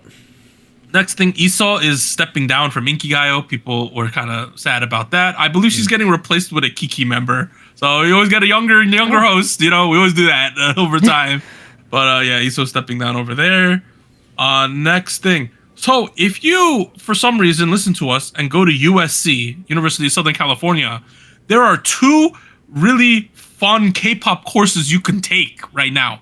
The first one is an entire class offer that is going to be focused on G-Dragon's music career and his cultural impact. There's going to be a course on that. Oh, wow. And there's another course that is going to be focused on promoting Idol in the United States. You work directly with industry professionals to promote the global K-pop group Idol in the United States, gain hands-on experience in fan engagement, market research, brand partnership, digital strategy while developing professional deliverables that bridge culture, creativity, and global marketing. So it seems like this professor somehow has connections to the group that's going to, on the American side, that's going to be promoting G-Idol when they come over for their tour. And you're going to be like an intern in that, apparently, or some shit like that. Whoa. Sounds like Paid? working for free. Is this paid? But those are 2 classes that are going to be offered in spring 2026 at USC. Oh, okay. I was gonna say, like, I took intro to Japanese through anime and manga in senior year in college. Oh, like, shit. and I was like, oh man, this is so fun. Like, I get to watch anime in class. Granted, it was nothing fucking funny or spicy. It was just we were watching like kid shows. This seems kind of hype if you're into K-pop and you have sketchy. This is a whole nother level, man. Yeah, like this You is. have an in there, like This feels like an in, and at a minimum, something for your LinkedIn. You know, you can write this on your resume, yeah. right? I helped with a Idols tour. You know, like this is kind Cube of hype. entertainment promotion analysts. Yeah. Yeah, but hey, that's pretty exciting. Both of these courses. I just wanted to point that out there. Next thing, so Madong-seok, Ijinuk, and Lisa are going to be in a movie. So Lisa's acting some more. They're going to be in a Netflix movie. Right now, Netflix is fully in love with Korea and the TV shows that are being produced there, because reportedly, I read some stuff behind the scenes. Korea makes high quality shows at such a cheaper amount of money compared to American shows. So like they get such a bang for their buck, and they do well because, you know, Korean PDs know what they're doing at this point, right? So like they're having such a good time, Netflix, and making all these Korean things. I think right now in Netflix across Asia, 3 Idiots in Kenya is like the #1 show in Asia right now. With Eunji-won, Sugun, and Kyuhyun is the #1 show across Asia on Netflix. Yes. Wow. Like, I like the show. It's a good very show. funny. They went from Physical Asia to Idiots in Kenya Asia was big, yeah. into Black and White Chef season 2. They're going boom, boom, boom Oh. right now with their variety department. I mean, I get Netflix's POV here. Like, what's the alternative? Like, taking 3 years to produce Stranger Things season 5? Like, yeah, I get it. Like, it's like, Yeah. this is Another one. They're like economical. They're like, bro, we try to make an American equivalent of a variety show. We got to pay like $30 million to make it, and it takes 2 years to make it. We give these Korean PDs $3 million, and they have the product in like a month. You know, that's like essentially what they're doing. And yeah, it's working out great, and starting to extend more into movies and other things. They've already started to do that, but it's getting bigger and bigger now. Ma Dong-seok, Lisa, and Lee Junuk are gonna make a movie set in the world of Extraction. A former child soldier turned mercenary embarks on a revenge mission through Korea's underworld after a mission gone wrong.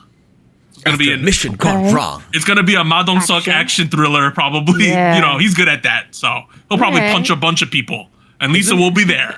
Isn't Extraction the one with Chris Hemsworth on Netflix? I have no clue. Is it? I think it is. I think it is. Yeah, yeah. It's Extraction. Yeah, no, that's yeah. I guess the Korean Chris Hemsworth is Ma Dong-seok. I guess. Yep. I get it. Look at the faces. It makes sense. You know, Don Look Lee. at his beautiful man. Yeah, look at beautiful man. Let's continue. So Daesung from Big Bang, this week is releasing a trot music video, and Sana's gonna be in it. Oh. Okay. Okay. Kind of out of left field. I'm excited to see what it looks like. Yeah, that should be pretty fun. Next thing we got is, so we have Zero Base One news that leads into Yehwan news. So bear with me for a second. Wake One announced Zero Base One will extend the group activities. Everyone was like, yay! And then they read for additional 2 months. Everyone was like, no! Oh. What is this? So then people were like, well, maybe they could keep extending and maybe we'll keep it. It's not happening, guys. Here's why. Today it was announced that Even, which was one of the subgroups out of the kids who didn't win that show to be in Zero Base One, they announced that 2 members, Seungyeon and Yoonso, are leaving the group. Oh. Fun fact, Yoonso is Nayeon's cousin. First cousin. What? Oh. I didn't Yeah, know it's this. this guy over here. That's Nayeon's first cousin. He's in Even. Okay. Okay. Wow. Just want to point that out. And the reason why Wow. people are saying this news, if you look on, like, dig deep a little, all of those kids, the kids who are going to leave Zero Base One and the kids from Even are Yehua Entertainment trainees. So that's why this is all connected, because Yehua wants to debut this group with Jang Hao, Ricky, Gyuvin, Yujin, Yoonso, and Seungyeon. That's what's the play that's going to happen here. Well, it sounds like the blueprint is here. They're coming. Right? It makes sense, does it not, from Yehua's Yeah. perspective? Yeah, I get it. That's what's going on here. So they're probably going to take all the kids back, probably give them like 6 months to a year, and then they're going to re-debut in a Yehua group. That'll probably be very successful because of you got big names in the group. So the writing is on the wall if you're Awake One. And at a minimum, you're going to lose 4 dudes. They have 4 dudes in that group. Zero Base One. So Dang. yeah, it's over, guys. Sorry. Next thing. Okay. Taeyeon, who was on Island Season 2. And Nahaun, the dancer, Anita. She's going to finally debut in High Up Entertainment's new girl group, which is debuting first quarter 2026. High Up Entertainment is where Stacey's been promoting since 2020. So Haun used to be at SM, and everyone thought she was going to be in Hearts to Hearts, and then she left the company, but she made her way over to High Up, and she's going to be in this new group. Wait, sorry, that's not Haun? Yeah, that's her, what she looks like now. Yes, her. That's her. That's definitely her. You mean the dancing kid? Yeah, the little kid who used to dance on YouTube and at the award shows. That's Awesome her. Haun? Yeah, that's her. What? We're old, dude. We're old. Oh man, okay, all right. Yeah. Life goes on. It's kind of exciting. Yeah, so oh, right here, this one. So yeah, according High Up Entertainment is launching a new girl group called Unchild with the goal of debuting in the first half of next year. Bro, that name is why. That sounds like a Planned Parenthood name, dude. What the hell is this name of this Oh group? no. That's what everyone was saying in the comment section. Unchild. That name. What? Not a name that I would name a group, but hey, Hey, High Up Entertainment. It's going down at Unchild, it's going down. it's going down on Child. Or Next thing, is it going up because they're not children? La Seraphim. Dick Clark's New Year's Rockin' Eve with Ryan Seacrest. La Seraphim are going to be in New York City, Warren, on New Year's. I'm not even gonna be in New York City on New Year's, man. I don't know what to tell La you. Seraphim's going to be over there. Next thing, Stray Kids Rockin' Rio 2026, making them the first K-pop act to do so. That's Rockin' pretty Rio, cool okay. over there. Next thing, Yedin, formerly of G-Friend. Well, technically they're still in G-Friend. She's coming to Latin America, guys. Doing a lot of fun dates. She's going Rio de Janeiro, Sao Paulo, Porto Alegre, Buenos Aires, and Santiago. So it's straight up going to South America. Should be fun. NMIX's first world tour announced, guys. It's happening. Wow. Brooklyn, New York at the Brooklyn Paramount. If you want to go, Warren, the NMIX is coming. Thank you for the heads up. They're going to Europe and North America so far, well, particularly the United States. I was ranting to my girlfriend about like NMIX. She was like, we were having this conversation. She was like, "What's your favorite song of the year?" And I was like, And like I rant about music to her all the time. She's probably sick of me. And she was, and I was like, I think it's got within K-pop, it's got to be Blue Valentine. It's got to be it. And like I was like, she was like, I mean the song's good, but like why did you like it so much? And I was like, I had this whole first part of the rant about why I think the song is like produced really well and the members sing well and then I was like, oh man, there's this whole arc where like, you know, everyone hated on their music and then, you know, they started releasing bangers and like, you know, it didn't work at first and, you know, slowly they won, you know, everybody's hearts with this amazing song. And she was like, did you give birth to these kids? I was like, she was like, do you have a daughter I don't know about? I was like, sorry. Like, maybe I'll tell her to ask her to go to Brooklyn Paramount with me. I don't think she will, Dan. There's no way she's gonna go with you to this. Oh, I gotta be like, I have daughters coming to America to see me. Like, I must go. I must go. I'm their father. So additionally at that New Year's Rocket Eve with Seraphim, but also Huntrix is gonna be there as well. Oh, very nice. Those girls are absolutely killing it. Next, Anita. Sadly, Doyoung and Jungwoo of NCT entered the military. They're gone. See you guys later. They're going. And then the final thing, it was not confirmed. The companies are looking into it, but I'm sure many of you have seen all of these articles that have been alleged the relationship between BTS's Jungkook and aespa's Winter. And the netizens online did the netizen things. They hyperfixated and looked into every aspect of these people's lives. And all I'll say is that if they're not dating, that's a hell of a lot of coincidence, is what I'll say at this point. Right? Yeah. Like, it's crazy the amount of evidence that was gathered within the week about this. Yep. Yeah. Nothing has been confirmed, right? Nothing is confirmed. Has made a statement. I think the silence is also a statement, though. So, like, no. Here's what I'll say from on the Korean side, because that's a little less accessible than the English, amount of evidence that you're seeing.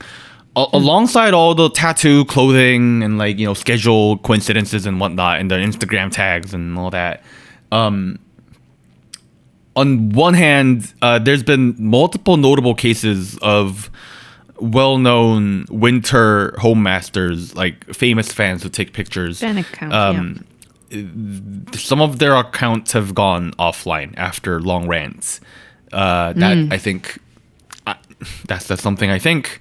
There was apparently a very tearful fan event in Korea in the past couple days, as well as RM essentially saying that his members in BTS are grown men and he's not going to try to control what they're gonna do. Which their own private life, like they're in their fucking 30s. That's crazy. So I think you are welcome to believe what you want to believe, but you should be able to connect the dots yourself, is what I'm gonna say. And be respectful too. Like, these are people with feelings and privacy, private life. 100%. Hey, I mean, if somebody is happy out there about their private romantic lives, I wish them the most sincere congrats. Like, I'm happy if it's real too. We got two hot rich people dating that none of you listening to had any shot of dating anyway. Just wanted to throw that out there. Well, you haven't met my girlfriend. I did meet your girlfriend. Oh, you did. Yeah, you're right. I'm just saying facts, yo. Like, here's the reality of the situation. Let me break all your delulus like here. Oh, no shit. Unless you live in Korea, are age appropriate and are either well influential or have a shit ton of money, it's not gonna happen. I'm just breaking it to you guys. Like, I'm just stating facts. It's not gonna happen. So what I'm hearing is, if I'm Annie, there's a chance. If you were Annie and Annie wasn't celebrity, there's a chance you could maybe date Jungkook because of your influence. But if you got student loans, that shit ain't happening. Oh my! Damn. That's too real, man. No, what?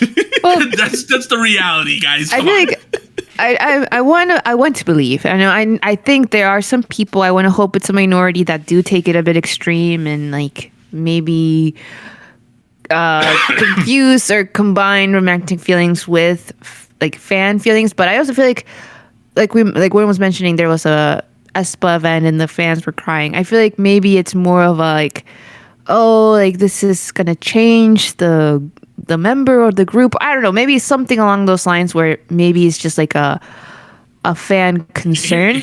I think as long as people are adults, and if they both are, I think things will be okay.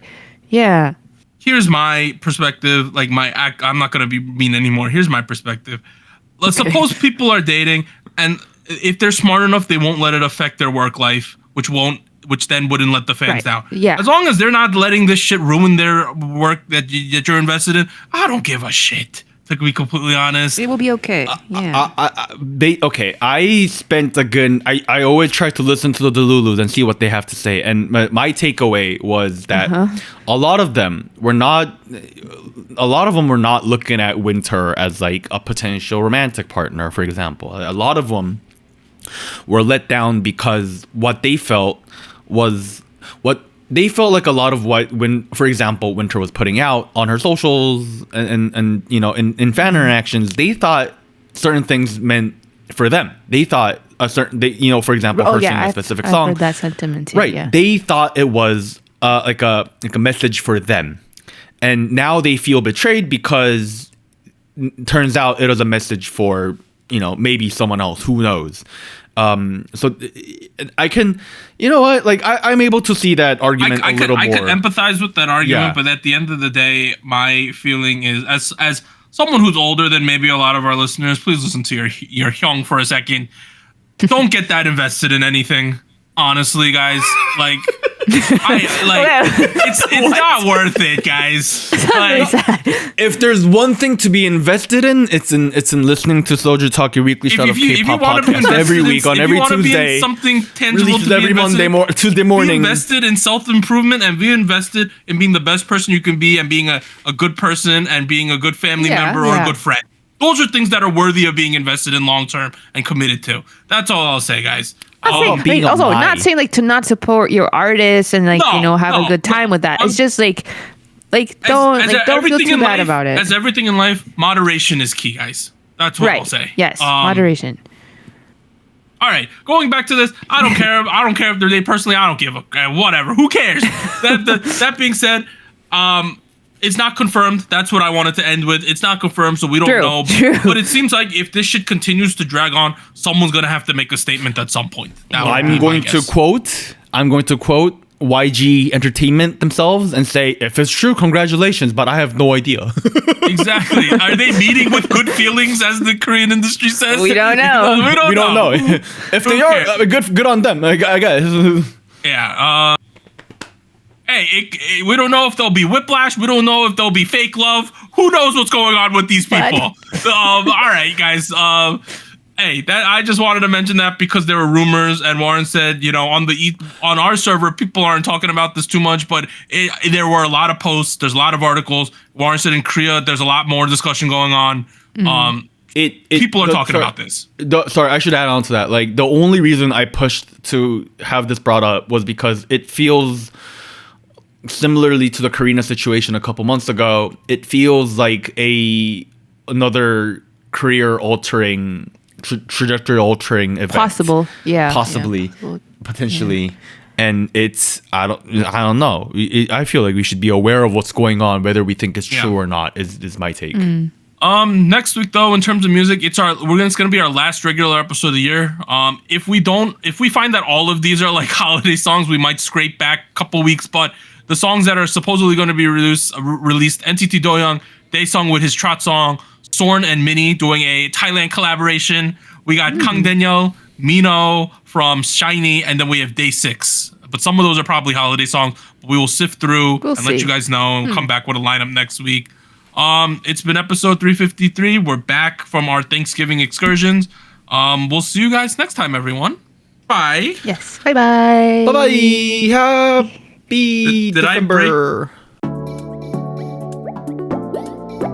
And here's an extra special shout out to all of our Fiesta Patreons on patreon.com. Bagel, Charles, Cotton Ball, Ellie, Gogu Mama, Honey Pools, Incoming Snail, Liam's Games and Toys, Natalie, NJ Parks, South Texas Once, Siu Sumi. And thank you for joining Soju Talk, your weekly shot of K-pop. Thank you, really.